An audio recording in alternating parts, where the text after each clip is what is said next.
নবান্নে হোক বা জেলার জনসভায় মুখ্যমন্ত্রীর সতর্কবার্তা, গ্রামের ভিতর বা রাজ্য সড়কে ভারী গাড়ি চলবে না।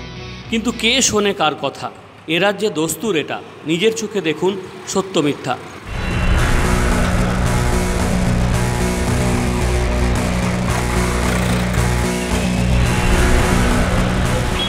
গাড়ি চলছে পাথর বোঝাই, যত্রতত্র, যখন তখন।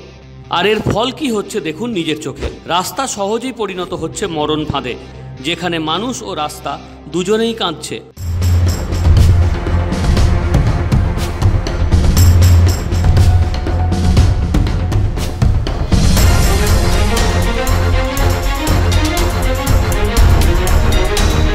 পুলিশ প্রশাসনের কাছে বারবার অনুরোধ করে সুরাহা না পেয়ে national bureau of social investigation ও সোশ্যাল জাস্টিসের national secretary general Arghya Adhikari Kolkata হাইকোর্টে মামলা করেন।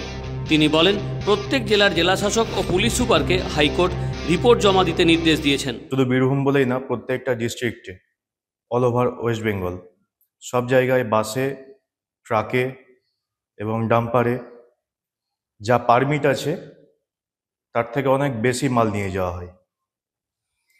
তো এর জন্য পুলিশ প্রশাসন অনেককে বলা হয়েছিল মৌখিকভাবে, তো তারপরে কোনো রকম গুরুত্ব না মেলায় আমরা এই National bureau of social Investigation and Social Justice থেকে as a national secretary general আমি হাইকোর্টে একটা কেস করেছি।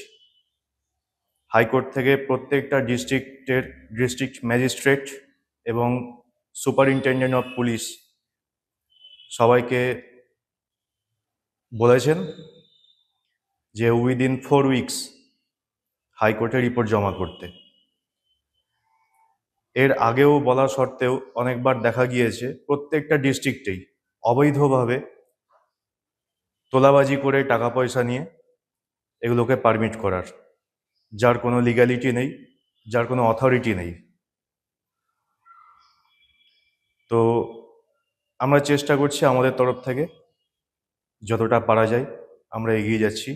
যদি আন্ডারলোড যদি করে দেওয়া হয়, আন্ডারলোড যদি চলে, ওভারলোডিং যদি না চলে, তাহলে আন্ডারলোডের যা দাম তাই দিয়ে কেনা বেচা হবে।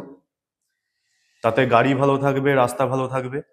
রাস্তাগুলোও তো নষ্ট হচ্ছে, এরকমভাবে তো অ্যাক্সিডেন্ট হচ্ছে। একটা গাড়ির ক্যাপাসিটি যা, তার থেকে আমি যদি বেশি লোড দিই তাহলে সেই গাড়িটাকে ঠিকঠাকভাবে চলবে? মাননীয় আদালত টাইম দিয়েছেন, আমরা এক্সপেকটেশন রাখছি খুব তাড়াতাড়ি আমরা রেসপন্স পেয়ে যাব।